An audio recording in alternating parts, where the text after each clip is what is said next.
그런 의미에서 제가 항상 강조하는 것이 신앙은 내가 하는 것이 아니라 오히려 되는 것입니다.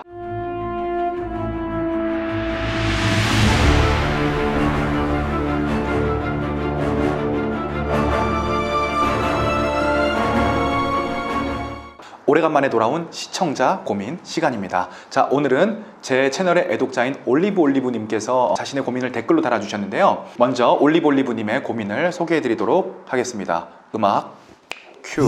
이도사님 감사합니다. 뜬금포 죄송하지만 제가 계속 구약 읽다가 오늘은 신약 마태복음을 읽고 있는데요. 예수님 말씀이 지키기가 어려운 내용이 너무 많아서 좀 무기력함을 느껴요. 미운 사람과 화해, 원수를 사랑하라 같은 건 특히 너무 어려워요. 예전에는 들어도 별 생각 없었는데 요즘은 성경 말씀대로 살고 싶다고 생각해서인지 이런 지키기 어려운 걸 많이 발견하니 좀 우울하고 자신이 없어져요. 어디서부터 손대야 할지 뉴.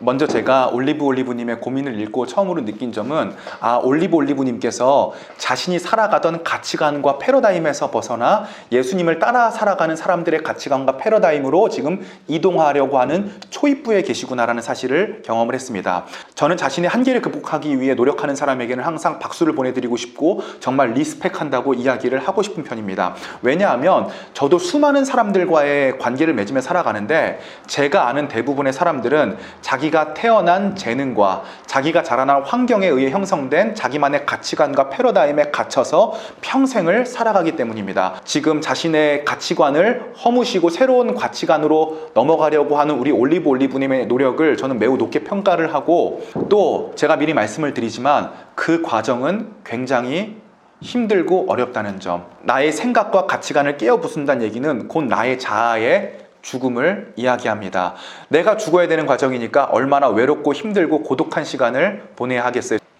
올리브님께서 더 좋은 도전을 하실 수 있게끔 제가 몇 가지 조언을 드리자면, 아마 마태복음을 읽고 있다고 말씀을 하셨고 미운 사람과 화해하라, 원수를 사랑하라와 같은 말씀을 언급을 하신 거 보니까 마태복음 5장에서 7장까지 나와 있는 산상수훈을 읽고 계신 것 같아요. 산상수훈은 성경 내에서 가장 긴 예수님의 설교 가운데 한 편이자 가장 아름다운 문학성을 가지고 있는 한 편의 문학작품이기도 합니다. 서론과 본론과 결론이 정말 완벽하게 나누어져 있는데 이 산상수훈에 대해서도 할 얘기가 많은데 그건 다음 기회에 제가 말씀을 드리도록 하고, 산상수훈은 하나님 나라를 살아가는, 즉 하나님께 자신의 삶의 통치를 맡긴 하나님의 백성들, 예수 그리스도를 따라가기로 작정한 사람들이 어떠한 윤리적 지향점을 가지고 살아가야 되는지에 대해서 이야기를 합니다. 굉장히 수준 높은 윤리적 지향점을 예수님께서 말씀을 하시는데, 자, 제가 성경을 읽을 때 항상 말씀을 드리는 게 통전적인 관점에서 부분을 읽어야 한다는 거예요. 만약에 이 부분만을 보면은 마치 우리가 이러한 윤리적 도덕적 지침을 지키지 못하면 예수님을 따라가는 게 아니라고 생각이 될 수도 있는데, 다행히 우리는 성경적인 교리를 미리 알고 있습니다. 우리가 행동으로 구원받는 것이 아니라 믿음으로 구원받는다는 사실이죠. 그러니까 우리가 오늘 본문을 읽을 때는 믿음으로 구원받은 사람의 삶이 어떠한가에 대해 관점을 맞춰야지, 우리가 이러한 행동을 하지 못한다고 해서 하나님께서 우리를 팽하시거나 내치거나 예수님의 길을 따르는 사람이 아니라고 읽어서는 안 된다는 것입니다.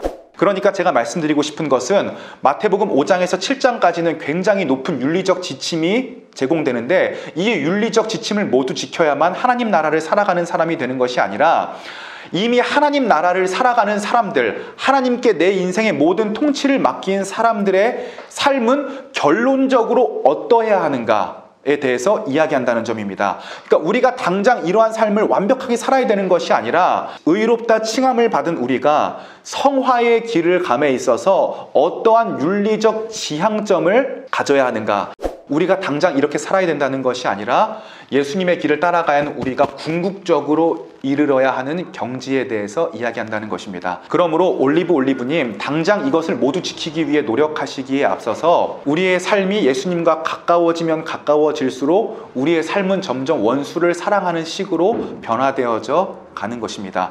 그런 의미에서 제가 항상 강조하는 것이, 신앙은 내가 하는 것이 아니라 오히려 되는 것입니다. 그렇다고 또 아무런 행동을 하지 않아야 되느냐? 그것은 아니고요. 아주 작은 것부터 도전했으면 좋겠어요.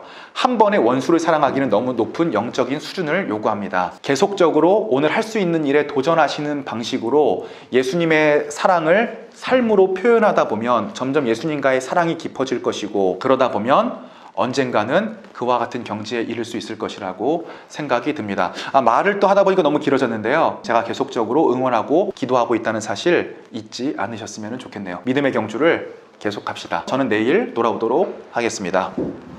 피스!